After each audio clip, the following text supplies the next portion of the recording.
اپنے مسائل کو حل کرنے کے لیے سبسکرائب کریں آپ کے مسائل کا حل۔ یہ بہت زیادہ گرمی ہو رہی ہے، آپ لوگ کو مجھے لگ رہا ہے محسوس ہو رہا ہے۔ ہماری مسجد میں ایئر کنڈیشن بھی نہیں ہے۔ اس پورے علاقے میں نا سب سے غریب مسجد ہماری ہے۔ لوگ کہتے ہیں مفتی صاحب تو کروڑوں روپے چندہ کرتے ہیں، اگر کروڑوں چندہ ہوتا تو ہماری مسجد کا یہ حال نہ ہوتا۔ باتیں کرنے پر گورنمنٹ کی طرف سے کوئی پابندی نہیں ہے، لوگ پھینکتے رہتے ہیں، اس مولوی کو دیکھو امریکہ جا رہا ہے، فلاں جا رہا ہے، فلاں جا رہا ہے، بہت پیسہ آ رہا ہوگا۔ تو آ رہا ہوتا تو یہ حال ہوتا؟ آپ کہہ سکتے ہو گھروں میں لگا رہا ہوگا مولوی، گھر جا کے بھی دیکھ لو، میرے گھر میں اے سی نہیں ہے ابھی تک۔ خیر اس کی ایک اور حکمت بھی ہے، وہ لگوا دوں گا میں۔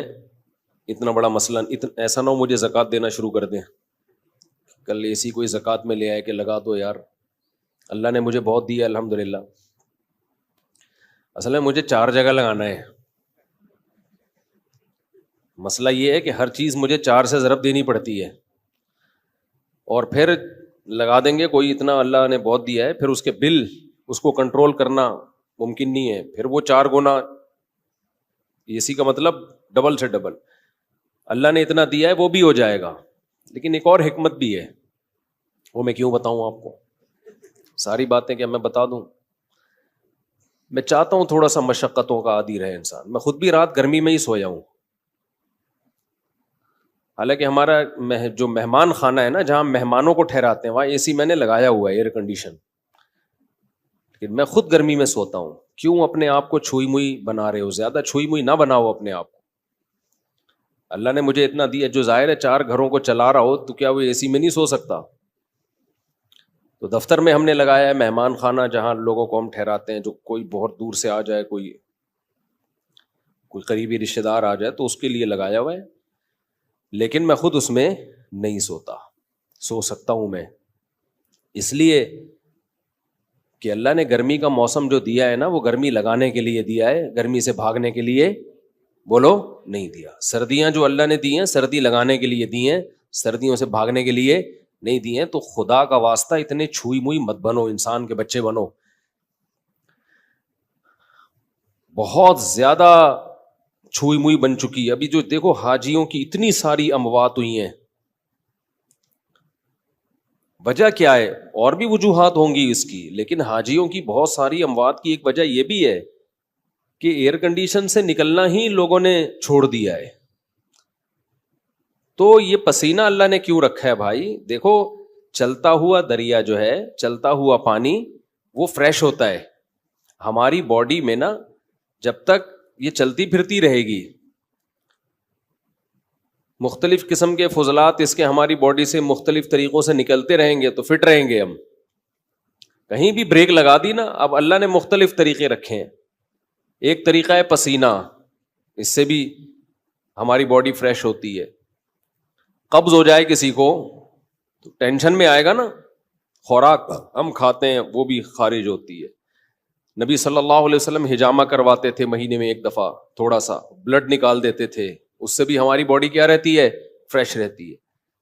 خواتین کو مینسز ہوتے ہیں، ان کی انرجی کا بہت بڑا حصہ اس میں ضائع ہوتا ہے، لیکن وہ مینسز ان کی صحت کے لیے ضروری ہیں۔ بچے کی ولادت ہوتی ہے، نفاس کا خون آتا ہے، بہت زیادہ ان کی انرجی اس میں ضائع ہوتی ہے، لیکن وہ ان کی صحت کے لیے ضروری۔ یہ ساری چیزیں باڈی کو ریفریش کرنے کے لیے ہوتی ہیں۔ ریفریش سمجھتے ہیں؟ کمپیوٹر میں جب سسٹم میں گڑبڑ ہو تو کیا مارتے ہیں اس کو؟ ریفریش۔ ریفریش سے کام نہ چلے، ری اسٹارٹ۔ ری اسٹارٹ سے بھی کام نہ چلے، سافٹ ویئر اڑا دو، اس کا دوسرا ڈال دو اس میں۔ تو پسینہ نکلنا بھی ضروری ہے بھائی، خون نکلنا بھی ضروری ہے۔ اسی طرح جب شادی ہوتی ہے تو بھی انرجی استعمال ہونا شروع ہوتی ہے، وہ بھی ہماری باڈی کا حصہ ہے۔ جو لوگ بہت عرصہ اپنی بیویوں سے دور رہتے ہیں، سال 2 سال، ان کے بھی دماغ خراب ہونا شروع ہوتا ہے۔ صرف مینٹلی ڈسٹرب نہیں ہوتے، ان کی باڈی بھی خراب ہوتی ہے، بڑھاپا جلدی آتا ہے ان لوگوں میں۔ تو اللہ کا بنایا ایک نے، جو عورتیں بچے کی ولادت روک لیتی ہیں وہ بھی جلدی بوڑھی ہو جاتی ہیں، کیونکہ وہ بھی ایک پروسیس اللہ نے رکھا ہے، ان کی انرجی اس طرح سے یوٹیلائز ہو۔ بچے کی ولادت میں, بلیڈنگ میں وہ انرجی یوٹیلائز ہوگی تو باڈی ریفریش ہوگی. اگر وہ انرجی روک لی جائے کہ جی طاقت استعمال نہ ہو جائے کہیں, تو وہ رکنے سے کیا ہوگا؟ ایسا ہی ہے جیسے پانی میں, تالاب میں پانی رک گیا تو پانی کا بیڑا غرق ہو گیا. پرانا پانی نکلے گا تو نیا پانی بولو آئے گا.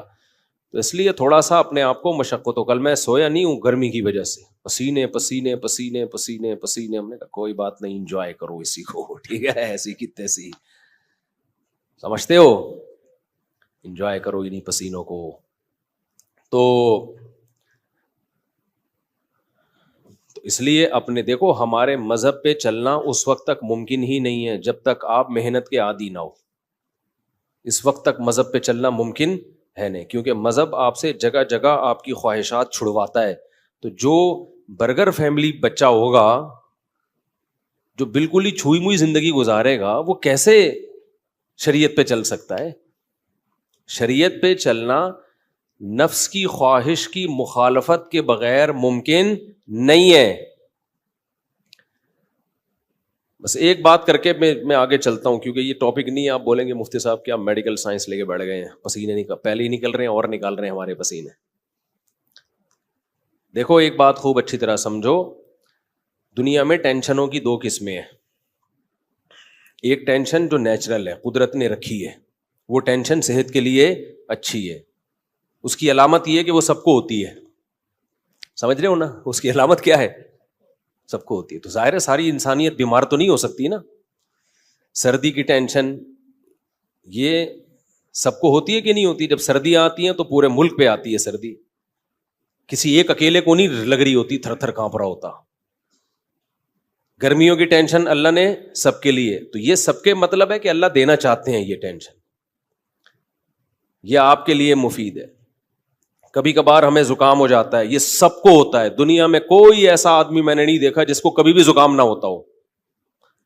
اب یہ چھوٹی سی بیماری جو ہے یہ ہے ٹینشن, لیکن یہ سب کو ہوتی ہے. اسی وجہ سے بہت بڑے ڈاکٹر ہیں آغا خان ہاسپٹل کے, میری ان سے گپ شپ ہوئی, انہوں نے کہا کہ جو ہیلتھ کے اور صحت کے معیارات ہیں نا, ان میں نزلہ زکام کھانسی کو شامل نہیں کیا جاتا. یعنی کھانسنے والا نزلے والا آدمی بھی صحت مند ہی ہے.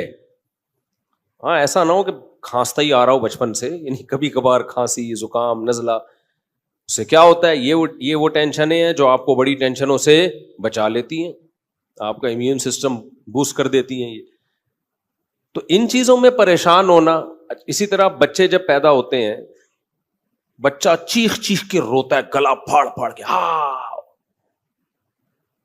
کچھ نہیں دیکھتا کہ یہ کمبخت کے باپ کے سونے کا ٹائم ہے یا ماں کے سونے کا ٹائم ہے. جب وہ روتا ہے تو, اور وجہ بھی سمجھ میں نہیں آ رہی ہوتی, تو یہ کسی ایک ہی بچے کے ساتھ ہوتا ہے یا ہر بچے کے ساتھ ہوتا ہے؟ ہر بچے کے.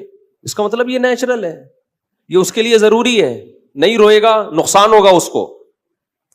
اس لیے ایک دم بچے کے رونے پہ مائیں آج کل کیا کرتی ہوں, میرا بچہ پتہ نہیں کیوں رو رہا ہے, وجہ ہی سمجھ میں نہیں آ رہی, ہاں اس کو چپ نہیں کراؤ, چپ رونے دو کمبخت کو, رونے دو پاگل آدمی. یہ نیچرل ہے بھائی. اللہ تعالیٰ تمہارے اندر برداشت پیدا کرنا چاہتے ہیں. اللہ دیکھنا چاہ رہے ہیں کہ تم گدھے تو نہیں ہو کہیں.